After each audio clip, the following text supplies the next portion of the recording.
pleasure to welcome you all this Friday morning. The weather is nice, and so I think more people probably decide to just join us in person as opposed to watch us via live cast.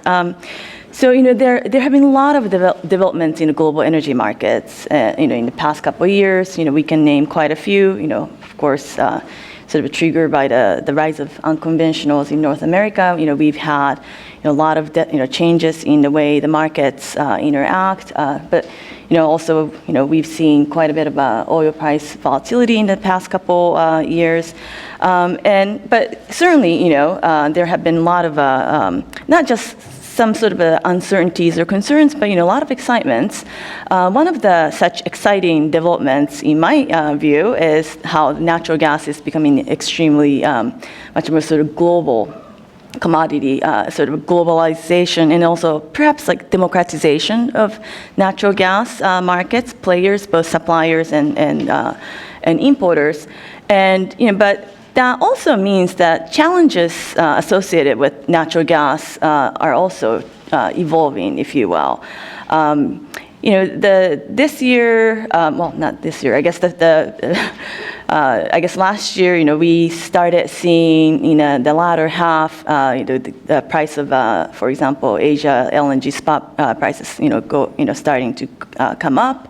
Also, we've seen more because of seasonal reasons, demand going up. But overall, I think we've had this sort of general sense of complacency. Given sort of the general declining energy, gas, particularly gas and oil prices since the middle of 2014. But I think it's because of that sort of temptation to be complacent that it's important for many of us to really take a close look at what's happening in the energy system in the global oil and gas markets, and particularly in this case, gas. And it's not just to better appreciate the linkage between, let's say, the level of supply capacity and the security of supply, but then also perhaps we gain this chance to question some of the underlying assumptions about what constitutes the security of supply in natural gas. And I cannot be happier to host the Washington launch of this fantastic report by IEA, International Energy Agency, called Global Gas Security Review. It's actually available online for free. So I certainly urge many of you to actually read the report. It's actually the first of, well, it was launched, I guess, about 2 months ago at the occasion of the LNG Supplier Consumer Conference in Tokyo. But this is the first edition of a new series that the IEA has launched. And it provides very extensive analysis of global gas data, and this report examines the evolving global gas market structures and looks at the market's ability to respond to potential shocks. I also have another pleasure, which is to welcome back Costanza Jacazio, who is she's been with IEA since November 2014, and where she works as a senior gas expert at the gas, coal, and power division. Prior to that, Costanza was head of macro and fuel analysis at Fortum, which is a large utility in the Nordics. She had also worked in various private sector capacities, including between 2006 and 2011 as gas economist in BP. Maybe 2004 and 2006 with BP. I'd like to welcome you back, and then the podium is yours. Thank you. Good morning, everybody, and thank you very much for having me here. It's always a pleasure to be hosted by CSIS and by my dear friend Jane. So the IEA Global Gas Security Review, it's a new annual report that builds on the IEA enhanced mandate on global gas security. As the role of gas in the energy system evolves, and our approach to gas security, looking at gas as a standalone fuel in isolated regions, do not look appropriate anymore. With the globalization of gas markets, increased role of LNG, shocks and fundamental changes in one region tend to reverberate in other regions as well. So a broader approach to gas security seems needed, and this new annual series feeds into this new work stream the IEA is carrying out. So there is no doubt that today global gas markets are well supplied, and the market conditions are positive for gas security. We are currently facing a massive expansion in new LNG capacity at a time of slower than expected natural gas demand. And this is creating a supply buffer, which clearly would help in mitigating the impact of any supply disruption of demand shock. However, I think it's important to notice that the supply security architecture of an energy system cannot really be based on cyclical factors.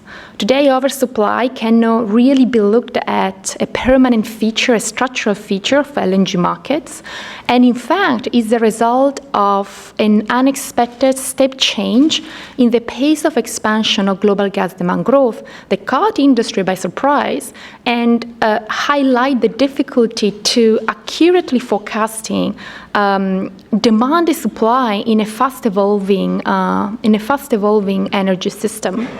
So what is clear is that market conditions change, often unexpectedly, and the supply security structure of the gas markets should be as much as possible resilient to these sudden shocks. So I'd like also to clarify what this report does and what this report cover. Of course, gas security is a very complex issue, and this report doesn't try to cover all its aspects. But because of IEA attention on the global aspect of gas securities, we try to carry out an in-depth analysis of the aspects of LNG markets which are relevant for gas securities. And in particular, we focus on two main elements. First, the degree of redundancy which is incorporated in the LNG infrastructure, particularly in export infrastructure. And secondly, how flexible are LNG markets in practice, given existing contractual constraints in potentially shifting some of these volumes around. Also, this report is a review, so we started with looking at what is the status quo. Let's use the data available to try to really carry out an in-depth analysis of what flexibility is today in the system. And in this particular number, in this first number of our publication, we are not trying to forecast of how the condition will evolve into the future. So, of course, these two aspects that I mentioned are not the only two aspects relevant to a global gas security assessment, but are certainly key ones when trying to analyze the contribution of LNG and the increased globalization of gas markets to gas security. So starting with the first aspects analyzed in this report, the redundancy of LNG export infrastructure. How much production flexibility is actually in the system. And I think the key finding of this report is that actual production flexibility into the system is less than commonly thought.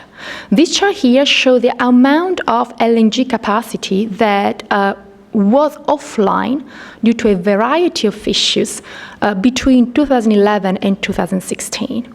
And what you can see is that the amount has more than doubled between these two dates and currently stand at around 65 BCM, which, to put things into context, is the equivalent of exports from Malaysia and Indonesia combined, which rank as the third and fifth largest LNG producers in the world.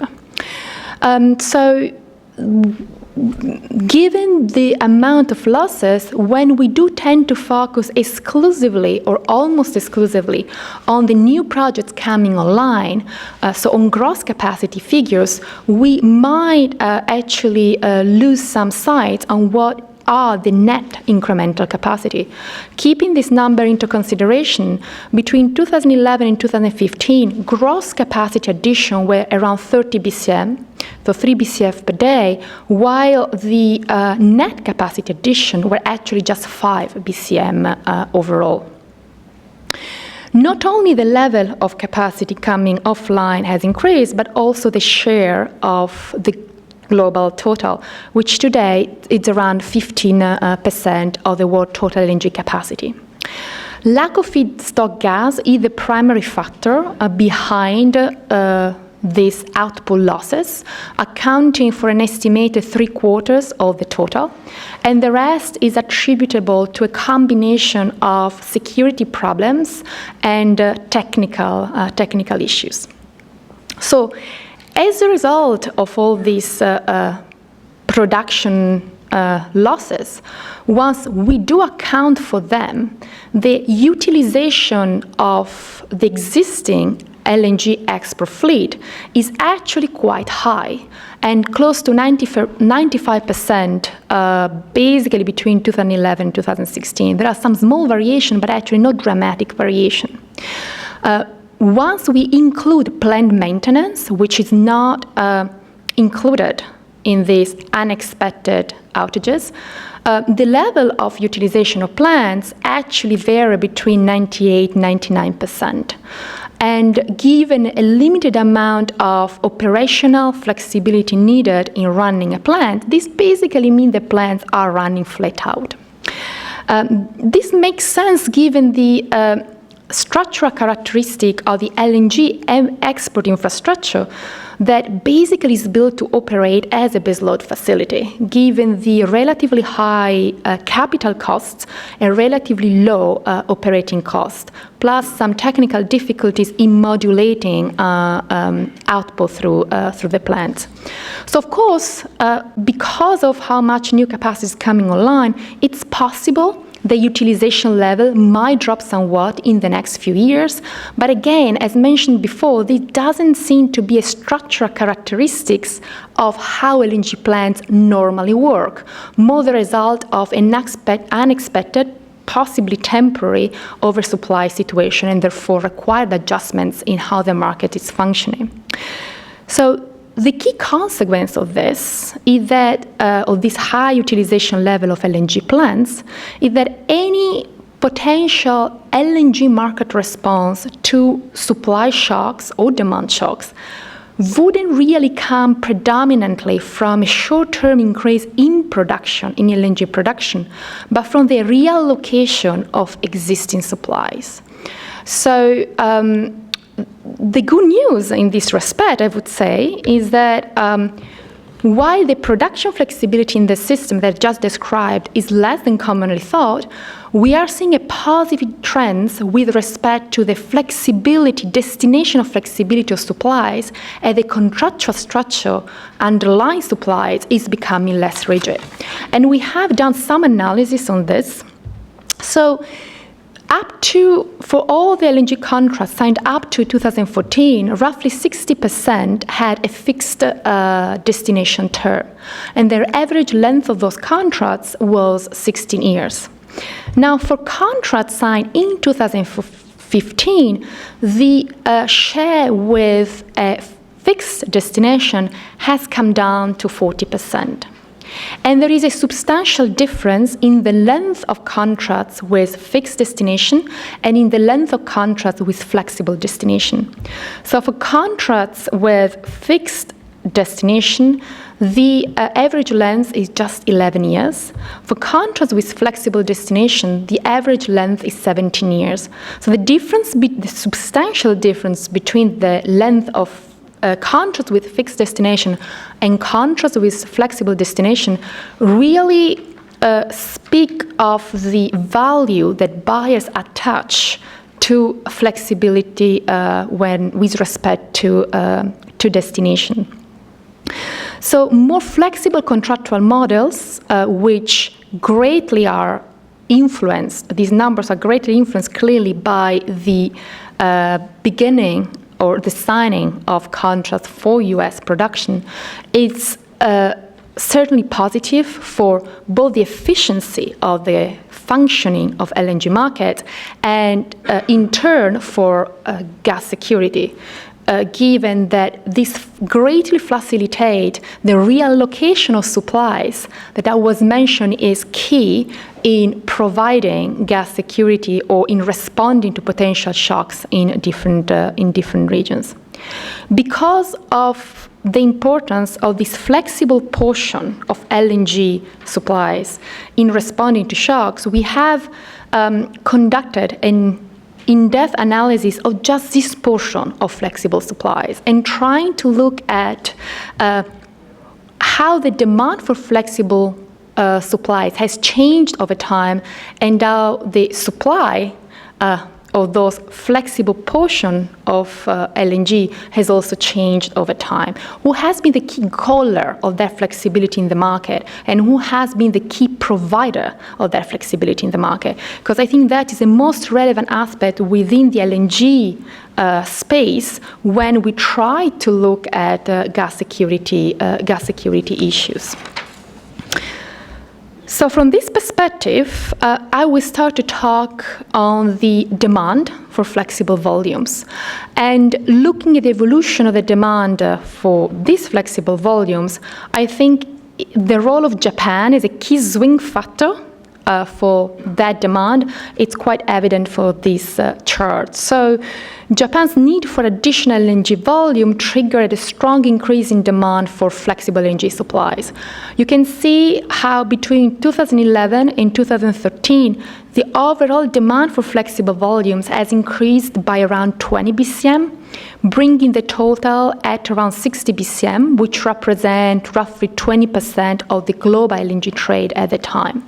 And in 2013, the share of Japan of the total demand for flexible volumes was close to 45%.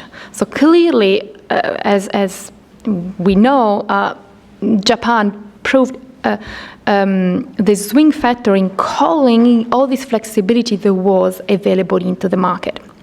But it's not just a Japanese story. I think there are other interesting elements to look at.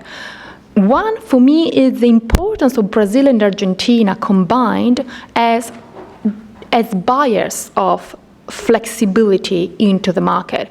The two countries combined in 2015 were representing roughly 1/4 of the total demand for flexible LNG volumes, even if their share of total global LNG trade is actually less than 5%.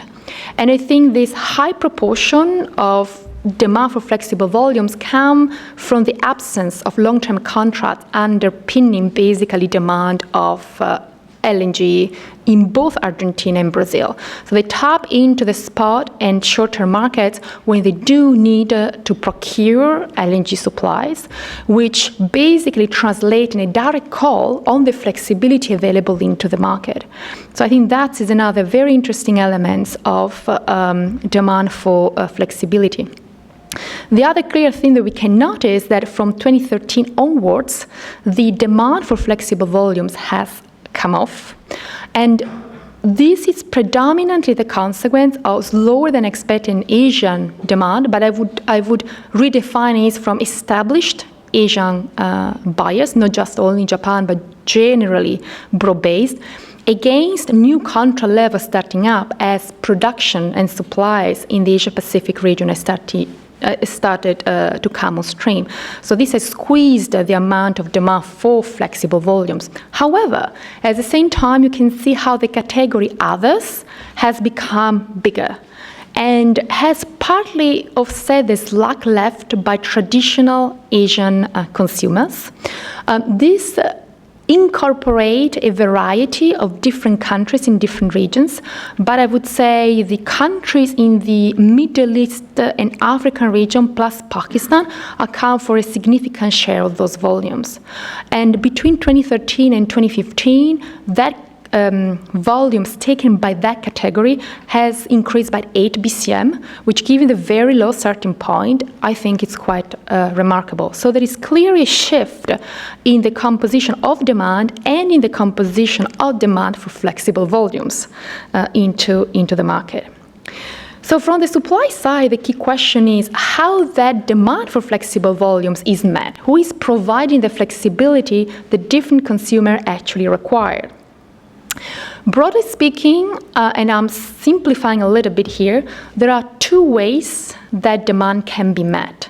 The first is via what we define here as uncontracted volumes. So there are a number of producers that do not sell forward the entirety of their capacity. And by definition, these volumes, which are not sold forward, are uncontracted, are fully flexible, and are sold routinely into the spot markets. And from this perspective, Qatar has accounted for the vast proportion of these volumes of the past 5 years, on average accounting for 50% of the overall volumes sold in this manner over the past 5 years. Also, the United Arab Emirates and Russia have steadily offered some of this capacity into the market into this way. And so this is an important element which goes to feed into the supply of flexible volumes. However, the most important mechanism through which flexible volumes can be provided to the consumers that actually require those volumes is via demand-side response from other LNG consumers. And over the past 5 years, that demand response has been closely linked with the over-contracted position of a number of LNG consumers. And from this chart, I think it's quite evident that both the United States and Spain actually rank high among the countries with overcontracted volumes, accounting 2015 for roughly half of the overall overcontracted position of in the LNG market. And the volume flexibility made available by both the United States and Spain is the consequence of large structural changes in the market. So in other words, these large unexpected shifts in fundamental developments that have left both countries heavily overcontracted. In the case of the United States, obviously this has been the shale revolution that has shifted the net position of the United States from importer to exporter. And in the case of Spain, but the story is very similar for all the other major European LNG importers, just in a smaller scale, has been the combination of the euro crisis plus the very faster than expected deployment of renewable generation, which has squeezed the running hours for thermal generation, which has predominantly impacted the dispatching of gas-fired generation. So in Spain, just to give a sense of the order of things, between 2000 and the financial crisis, as much as 25 gigawatt of combined cycle gas turbines has been built. So long-term supply contracts for LNG to feed those gas turbines have been signed. And by 2010, 2011, much of that gas-fired capacity has proved redundant. And therefore, many Spanish utilities have found themselves as very heavily overcontracted with respect to underlying LNG supplies. And this story in different sides is actually true for other European LNG intakers as well. On top of it, so these are structural changes. On top of it, Europe's large fuel switching capability has allowed some increase in coal-fired capacity at the expense of gas, as gas has been reallocated through LNG supplies towards higher-priced Asian markets as a response to the Fukushima accident. So what does this all mean? I think what this means is that while markets and LNG markets reacted quite effectively in responding to the Fukushima nuclear accident, the factor that made that possible cannot necessarily be counted on in the future. So these two major structural changes were, I would say, tailwinds in the response that the global LNG markets provided to the loss of nuclear power in Japan. Had the accident occurred in a period of stronger European gas demand, while I would say those adjustments would have still been technically possible given the flexibility options that Europe has, would certainly have proved substantially more costly. So, given this, I think it might be useful to just zoom on the response, on the unfolding of the global gas market response to the Fukushima crisis to see how in practice all these elements that I theoretically described actually played out. So this shows the magnitude or the adjustments in the Japanese power system between fiscal year 2010, which actually ran from April to March, which is a full fiscal year before the nuclear accident in Japan, and fiscal year 2013. And what we can see is how a rough little bit less than 300 terawatt hours of nuclear output was lost. The response was a combination of demand-side measures, starting with conservation and then moving into increased efficiency, dispatching of alternative generation, so oil generation in the more acute phases of the crisis. By 2013, some additional coal generation also came online, and the rest was increased gas-fired generation. Due to the lack of Japanese gas production, that almost 100 terawatt hours of increased gas generation translated in an increased call on LNG imports, which are roughly around 25 BCM, so 2.5 BCF per day of additional gas. So how those 25 BCM were supplied? And I'm showing now the other side of the coin, which is how the European power generation system readjusted through exactly the same time frame showed in the previous slide.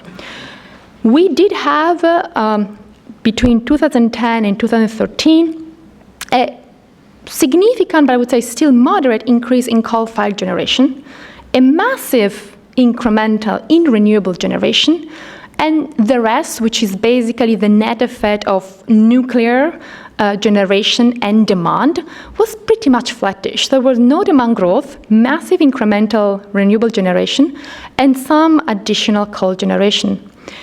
On the right-hand side of the chart, you show what happened in terms of decrease of gas consumption.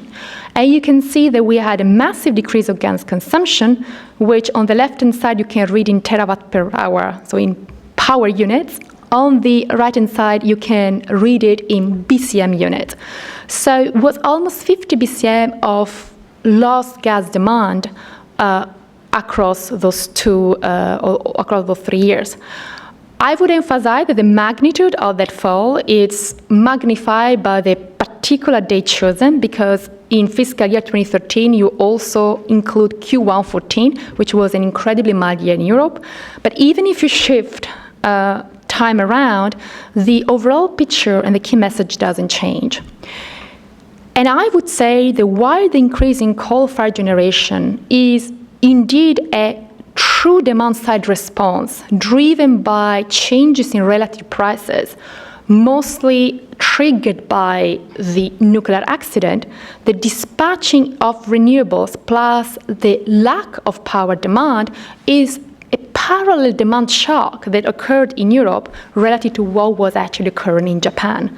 So that was necessarily not a pure adjustments of the market to the nuclear accident, but was a coincidental shock that was occurring in the exact opposite direction. So while I would define this European markets adjustments and response as the ultimate provider of the flexibility that was freed for Japan, I think it's interesting to look at what suppliers reacted the most and what supplier provided the linkage between this flexibility that Europe had to offer and the flexibility that Japan was requiring. And this chart shows simply the incremental demand for LNG by Japan over sort of 5 years versus the initial base year 2010, so the full and last base year ahead of the nuclear accident. And I think there are three interesting, in my view, things to notice. The first is how Middle Eastern producers, and Qatar in particularly, provided the bulk of the immediate response to the crisis. So the light blue is by far the biggest elements in the 2011-2010 time period.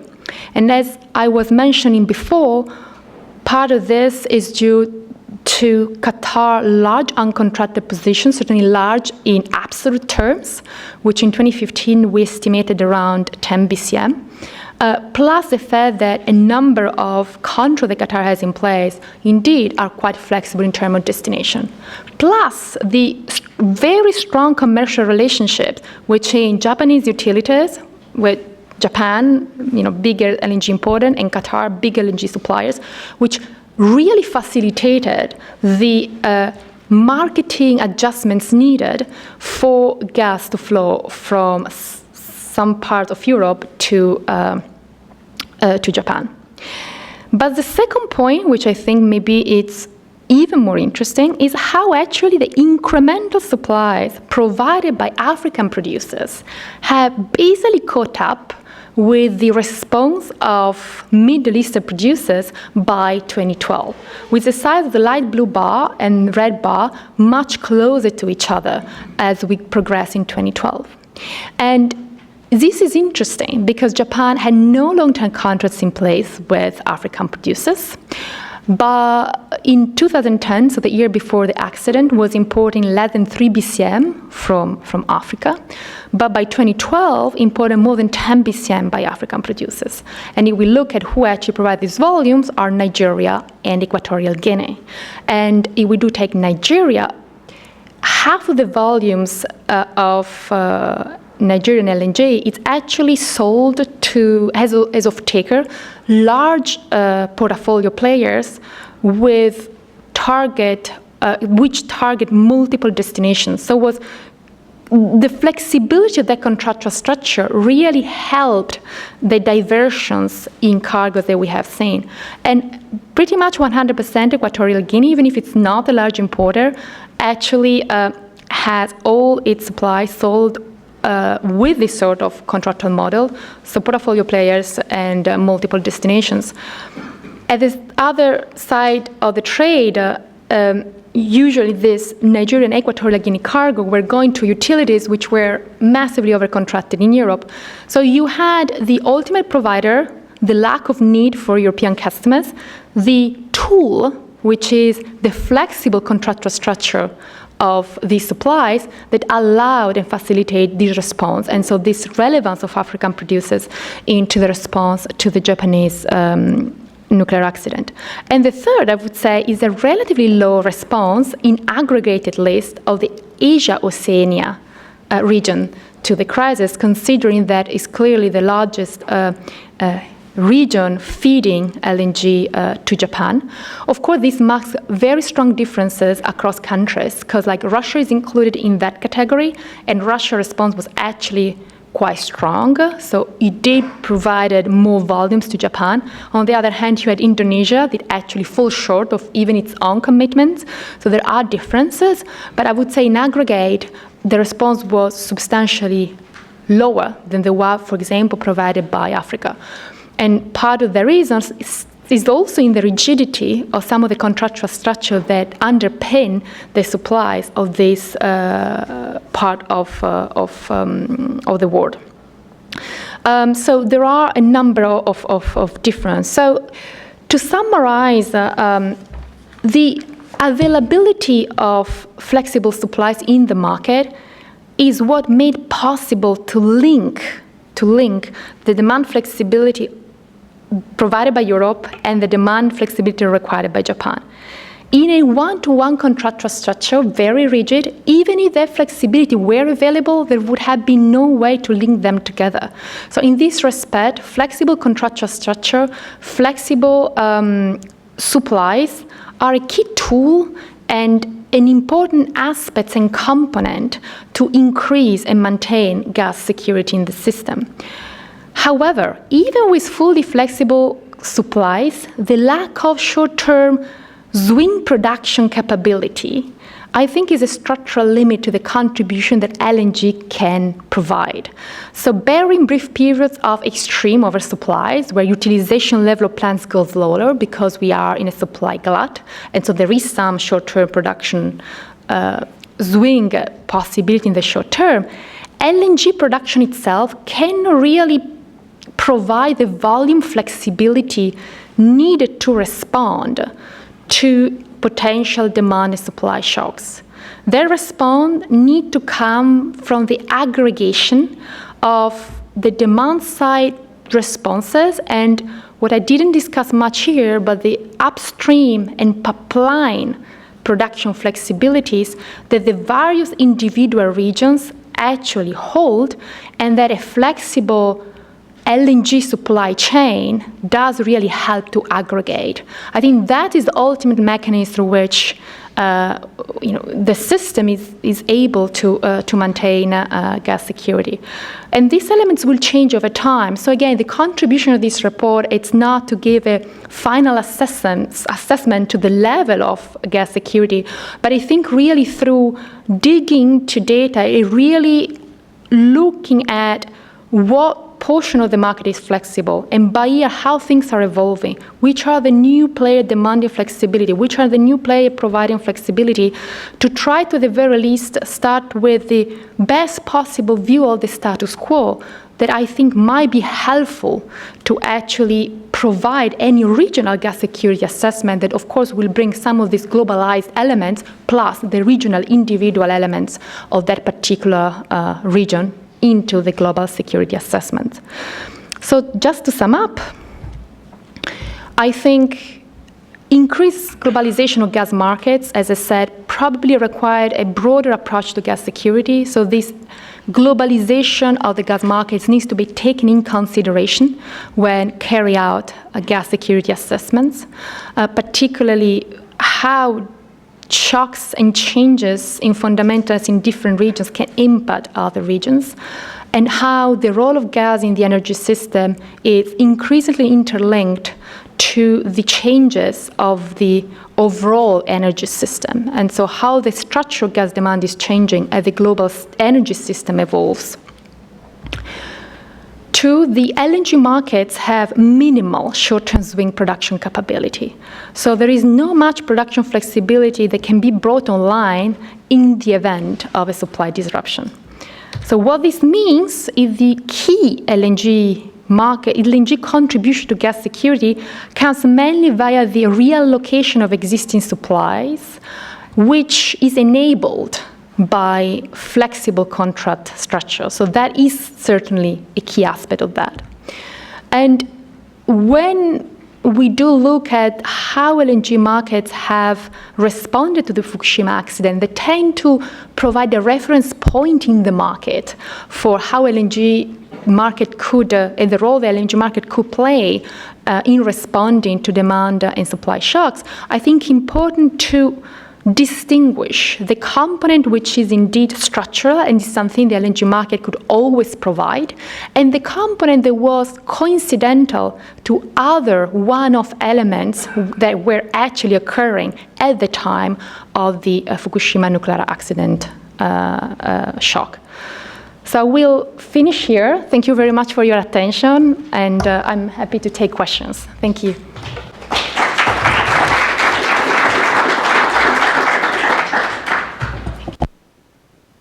Thank you so much, Costanza. That was fantastic. There's quite a bit of material out there that she put on the table, and we have about actually at least 30 minutes, if not 40 minutes, for questions and answers. But I do have a couple questions before we get into more of the substance of it, I wanted to learn a little more about this report or this series. So, it's a very data-rich analytical work, and she showed us many graphs and charts, but actually the publication has even certainly like many more. So IEA already does other gas publications like the midterm gas market report, and now this is starting. And also there are other, I guess, companies or analytical firms, not the ones that do Outlook, if you will, but perhaps like IHS has a lot of data. So where do you see this series to be? So what are the areas that you think this series will be sort of filling in for as far as the niche or the added value goes? Yes. Thank you. This is a very good question. In terms of IEA gas market publications, I think there are the two major series that we have, the Medium-Term Gas Market Report and the World Energy Outlook, that do have a comprehensive chapters on gas, of course, our outlook. So much of the emphasis is put into trying to forecast how the market will evolve, and they are not necessarily targeting gas security or the security aspects of gas markets as the key topic of the report itself. So this report, I started with the idea of, before we even attempt to look at how security conditions in gas markets might change, we need to really better understanding what the status quo is. And there was a lot of work that went into dissecting this data to actually being able to extract this demand and supply balances for flexible volumes, which, as I said, are just one aspect, but I think are an important one in making any consideration or any attempt to say anything meaningful with respect to how gas security, or what are the challenges to gas security, and what role of LNG might play in gas security. So I do expect this report to continue to emphasize these aspects, so data analysis and the review of the status quo. I think as time progresses and we do also get more feedback from different stakeholders, we might want to focalize more on some specific aspects.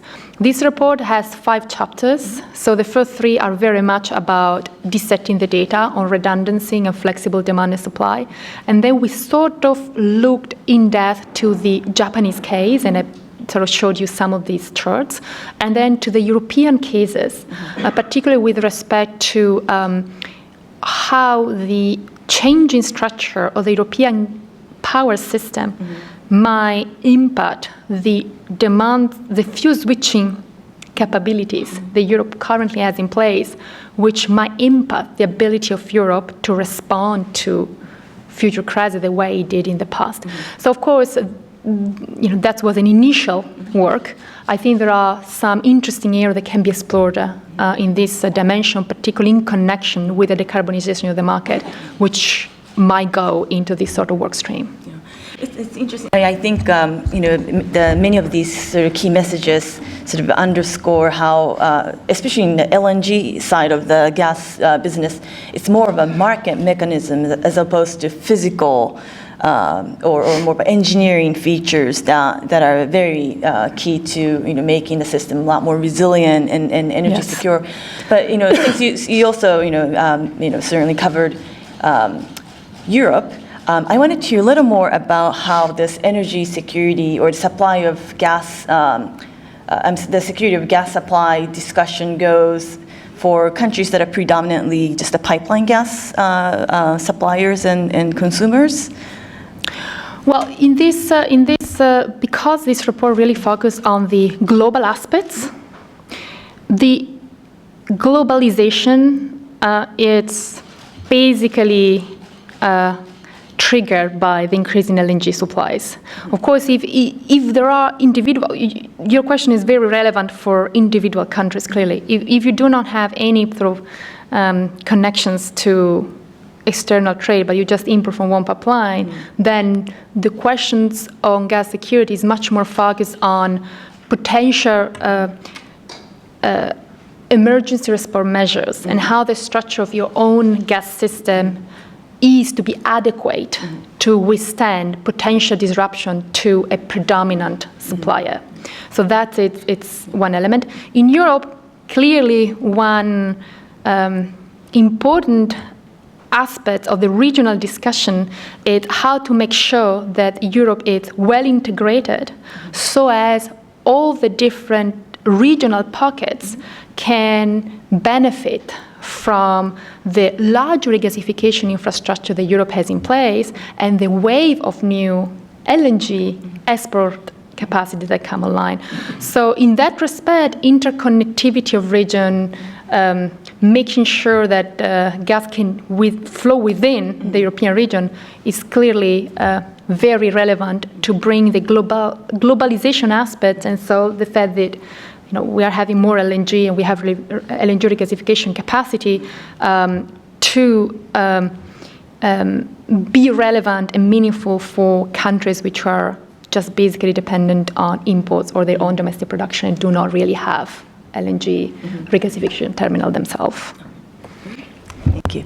So now I'd like to open the floor for questions, and a couple just ground rules, as many of you are familiar with. Please wait for a microphone and then state your name, and please ask the question in the form of question. So, okay.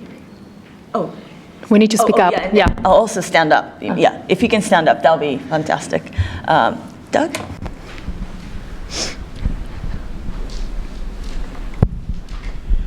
Hi, Doug Hengel, the German Marshall Fund.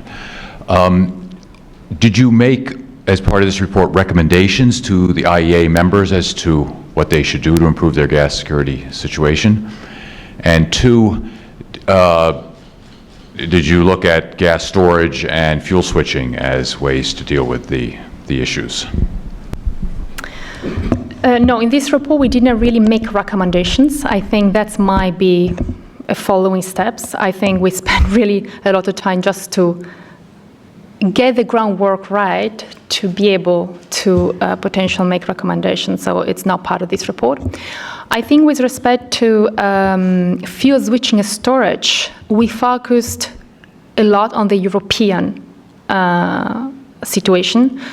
Looking, we dedicated one chapter to that. Of course, this is very relevant for the US as well, but we didn't really cover that in depth in this report.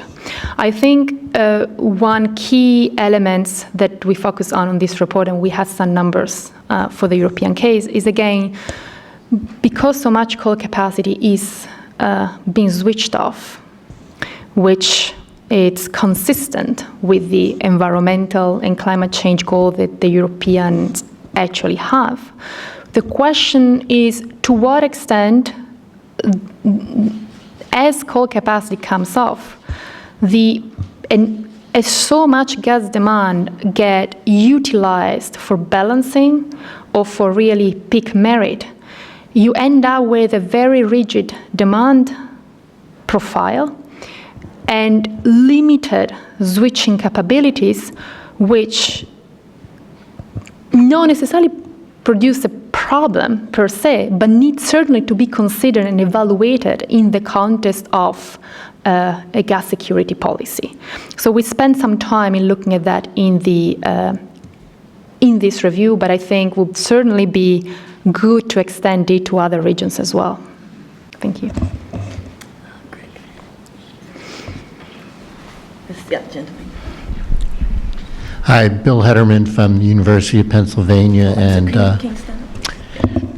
recently Secretary Moniz is energy market rep in Ukraine. So just wanted to follow up on Doug's question, because the storage assets in Ukraine, the alternative of importing LNG to anywhere in Europe and backflow to Ukraine seem quite important to the European gas security equation. I was wondering if you could speak to that a little bit. Yeah, no, I think they are very important. I mean, we did see the European Commission putting out these LNG and storage strategies back last year. Now we are in 2017, so yes, last year. I think it's important, and we discussed somehow, maybe not extensively, but in chapter 5 of our publication, we discussed that the flexibility provided of LNG market is important, and the possibility and the optionality that Europe give itself by having a well interlinked gas markets with spare regasification infrastructure is a good gas security policy, if you want, or insurance. That's the word I was looking for. Now, that of course doesn't mean that Europe will import LNG.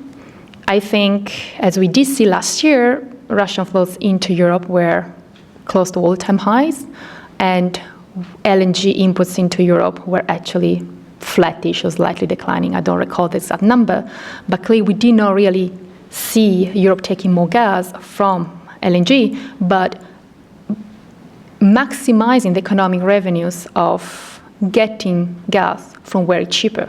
But the fact that there is the optionality to buy gas if needed, I think that is an important policy instrument and should indeed be maximized.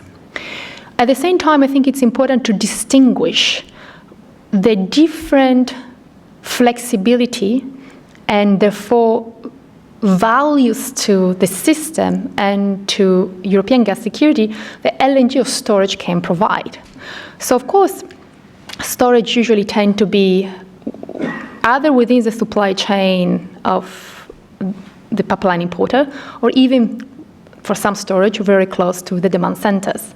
LNG might take some time to get imported. You need to get to a regasification terminal and then need to get to the demand center. Traditionally, long-distance import, whether in the form of LNG or pipeline, might need to be associated with storage so as the supply can be repackaged and modulate itself to the natural variation, sometimes big variation, in demand that can be created by cold snaps, etc.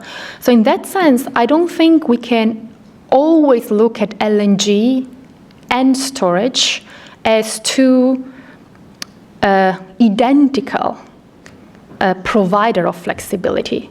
But in many cases, I think storage and LNG should be seen as a complementary provider of flexibilities, with LNG potentially substituting long-distance pipeline in combination with storage should a disruption occur.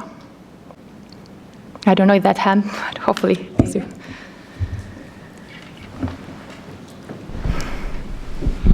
Thanks. David Goldwyn, Goldwyn Global Strategies. Congratulations on a terrific report. My question deals with your future reports. Do you think, well, first, do you all have access to enough data on the nature of the contracts which are coming online in the next few years? How much is contracted, how much is uncontracted? Do you feel you have access to data on the number of floating storage platforms that will be out there to estimate the size of the spot market?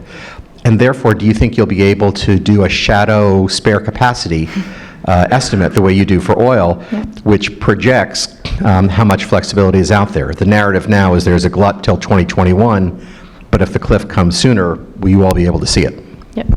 Now that's a very good question. Of course, we use the data that we can get, and to be quite frank, there could be better. So we are really trying to get data from different institutions. We rely on secondary sources. We rely on our dialogue with our member states, with members of the industry as much as possible to get a comprehensive picture. Our intention to try as much as possible to improve the robustness of the data that we have and to be able to include as much as possible new data. Of course, there are limits to that, and one of the key challenges in producing this report is to balance out the need to come out with numbers and be aware of the limitation to the robustness of your number that come from the limitation of collecting data. So it's a challenge, and it's our intention to contribute to the improvement of that. So whether or not we will be able to provide shadows number for capacity, spare capacity, I think would be great. How fast we will feel confident to have numbers that are robust and can be trusted, I think time will tell. Yeah.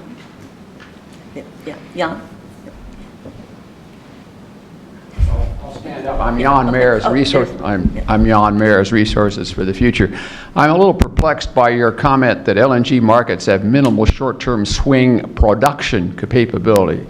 Are you sure it isn't the delivery capability as opposed to production? Because my experience, at least in continuous process industries, is they're prepared to reduce production if necessary and or expand it. And you've already told us that they're trying to have more flexibility in their contracting so that they can supply extra. Oh, yeah. Well, of course, it's technically possible to lower the utilization level of an LNG plant. I think it's economically suboptimal to do so if you can actually run your plant flat out. So normally, if we do look at historical numbers, the plants that do not operate flat out, or for flat out, I mean close to maximum capacity, it's because they cannot to. So some of the output losses that we're showing come from countries such as Algeria, such as Nigeria, such as Indonesia, where you don't have the feedstock to feed the steel into the ground. And up to now, the vast majority of plants had operated close to full capacity, of course, sometimes on an annualized basis. So sure, you can have 1% increase in production, you can have maintenance postponed, and that in the short term will help.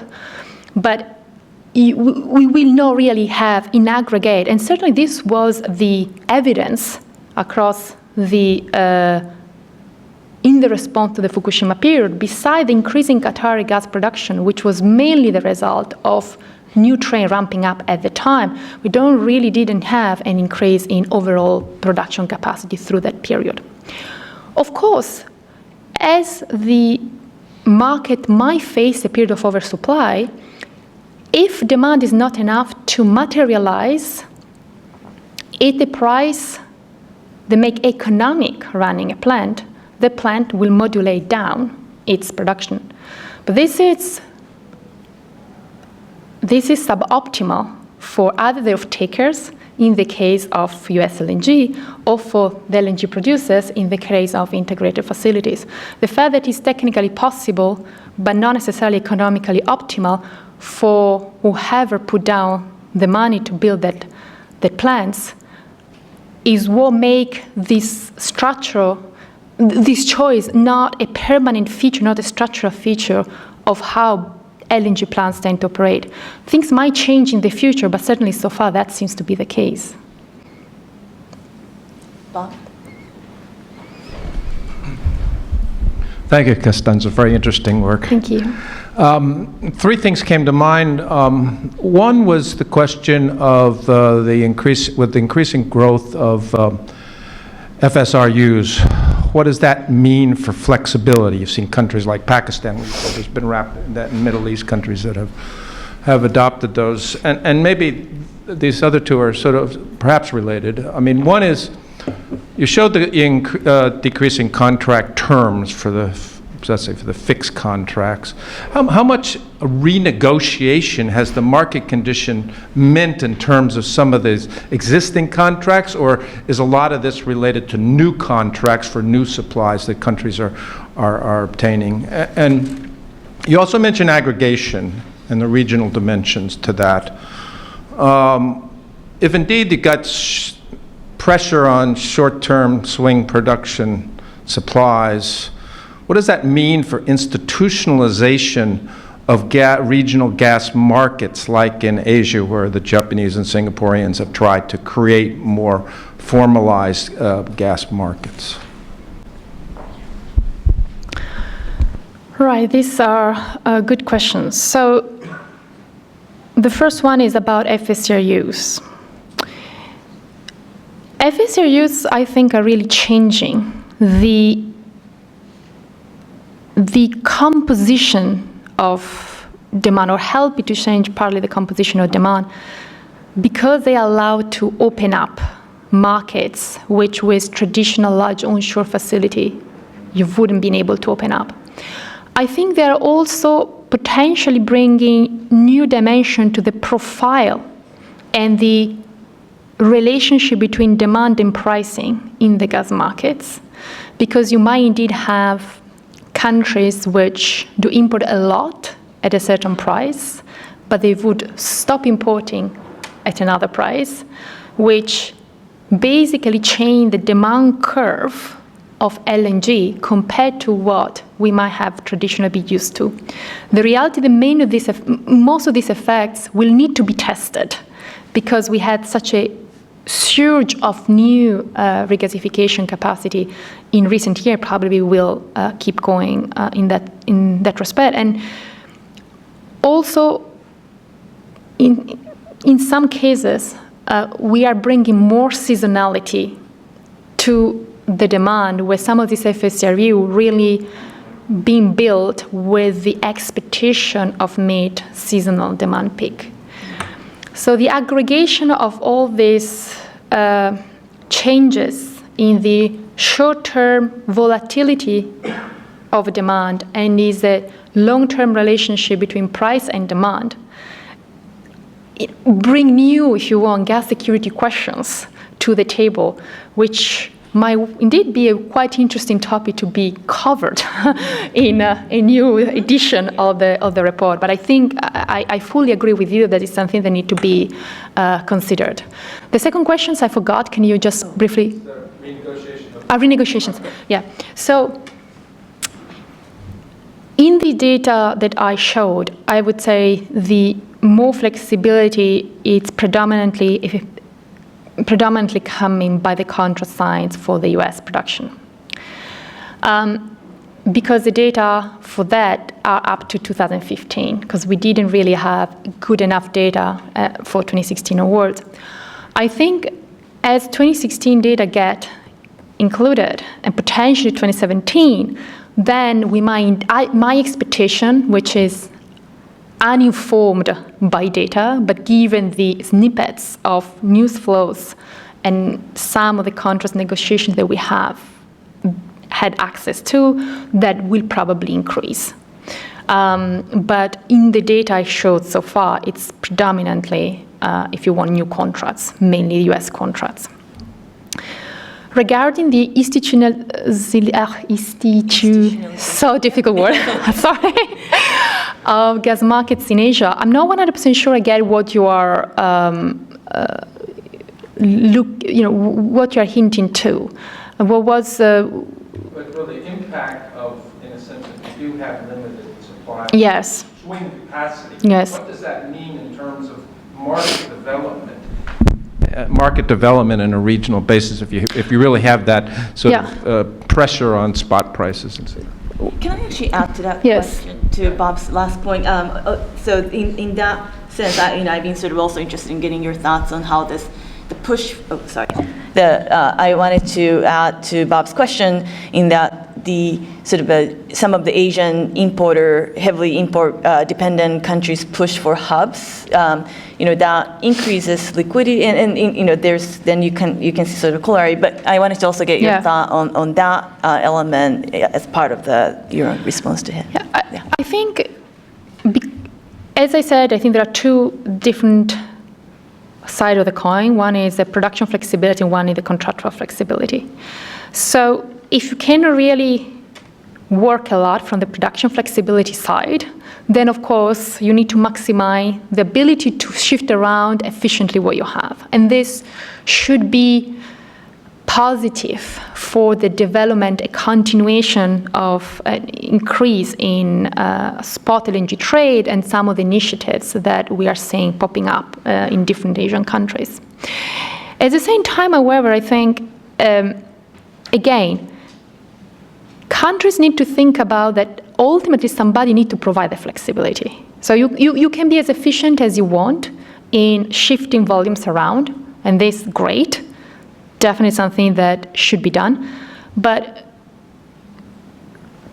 flexible power system, fuel switching capabilities, the ability to actually ultimately provide this sort of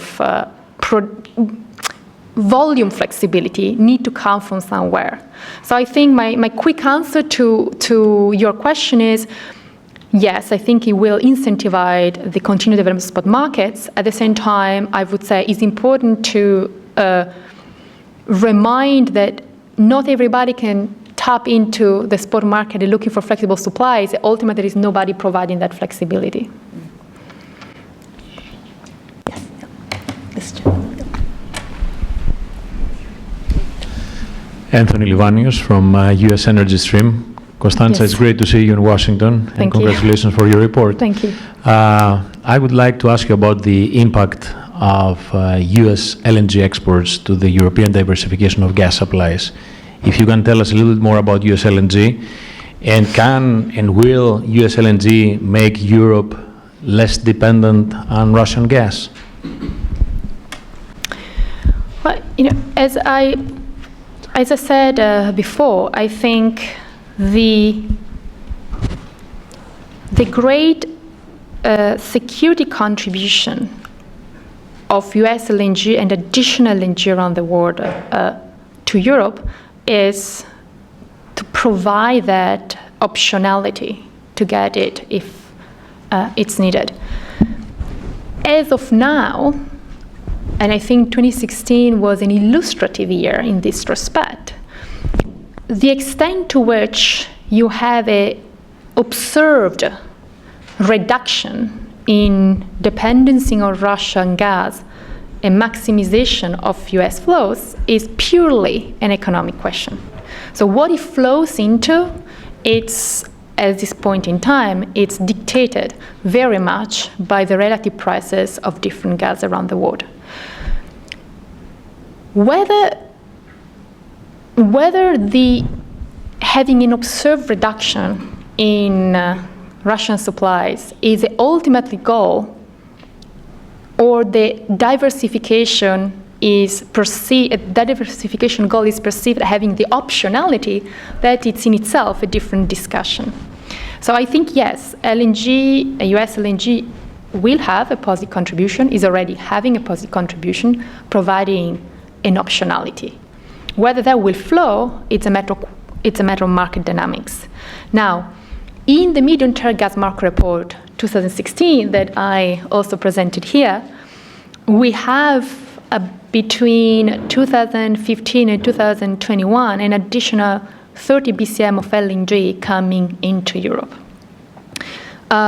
We don't really specify the origin of the gas, but given the proximity of US to Europe, it's likely some of that will flow into Europe. I think this year, little actually has come because the volumes from the US has not yet been built up to very high levels. So there was enough demand somewhere else, particularly in Latin America, some of the Middle East, etc., that could be satisfied with, basically absorb US LNG and were a better priced option than what could actually have been obtained in Europe, given the relative price of Russian gas at the time. So from a pure market forecast perspective, given the various quantities into the market, I think it's very likely that Europe will take more US LNG going forward, even if that didn't occur in 2016. Whether US gas, or in general this current increased LNG supplies, are already providing positive security contribution to Europe, even if Europe doesn't take it, I think is also true. So I think there are two dimensions to this question.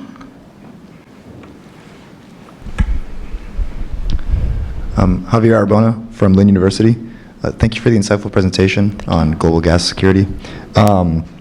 Would you have any comments on the role of Iranian LNG exports as they look to become a global player? They're recently looking to expand in Asia with the recent deal that they signed with South Korea. Thank you. Sorry, what is it? Iranian supply. Okay. Going especially to Asia. Do you have any comment? Well, it's not something I really focused on to this presentation. It seems to be a longer term issue. So I would say no, I don't really have any specific comments on that. I think many of the things that you need to look at are also depending on how much oil and then the associated gas or non-associated gas and then infrastructure. It's certainly an important question, and I think I imagine that probably next. Well, I guess the midterm market report covers the next 5 years, so perhaps next one, if anything. But there's also the pipeline gas export option that perhaps the stakeholders in Tehran are looking at.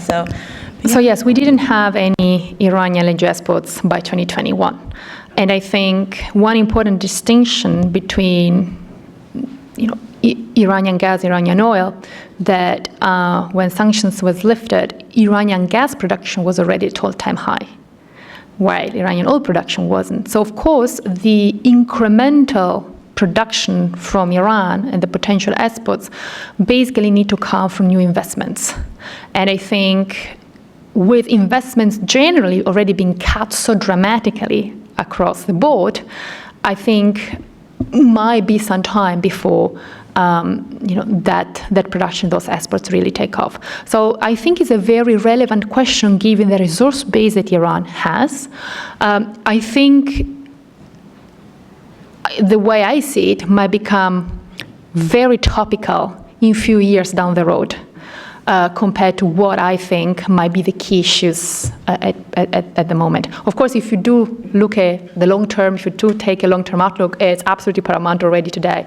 My focus tends to be a little bit more short-term, 5 years. That's why I might be a little bit biased in that respect. I think that's very fair. Any other questions? Everyone else? Oh, yes, yeah.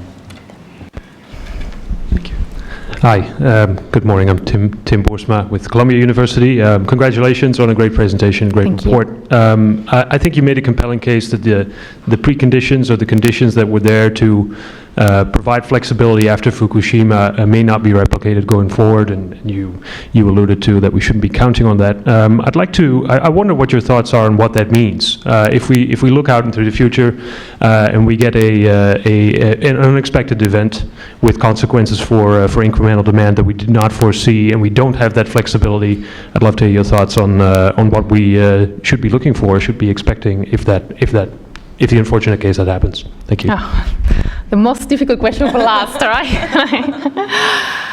Well, I mean, I have difficulties to answer properly that question. I think the difficulty stems from the fact that we currently are seeing this sort of potential glut in supplies, and then as David was also mentioning, it's very difficult to say whether that's going to end up in 2019, it's going to end up in 2024, it's a matter of demand. And certainly what we have seen that each year so far, there has been a downward adjustments in the net increase in LNG production, including 2016. So there are certainly questions on how long that glut might last.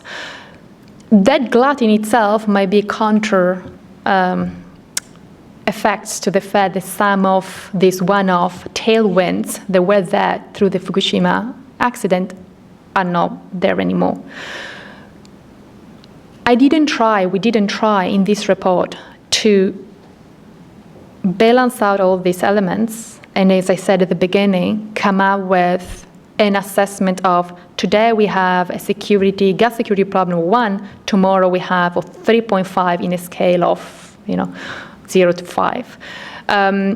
What we were trying to really do is to give tools to policymakers when looking and coming out with gas security assessments in making sure they're looking at the right things.